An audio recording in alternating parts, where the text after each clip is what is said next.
ஐயப்பா உன்னை பார்க்க ரொம்ப ரொம்ப ஆசை, உனக்காக வைக்க போறேன் நானும் சின்ன பூசை. நான் வருஷம் மாலைய போட போற சாமிங்க, அந்த சபரிமலைக்கு போகவே நல்ல வழி காமிங்க.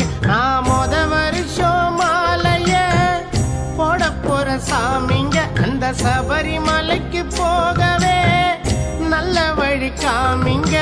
தினம் தினமும் நாங்கள் எல்லாம் உன்னை துதிக்கிறோம், தினம் தினமும் நாங்க எல்லாம் உன்னை துதிக்கிறோம். எங்க ஐயப்பா உன்னை மட்டும் தாம்பா நம்பி இருக்கிறோம். ஐயப்பா உன்னை பார்க்க ரொம்ப ரொம்ப ஆசை, உனக்காக வைக்க போறேன் நானும் சின்ன பூசை.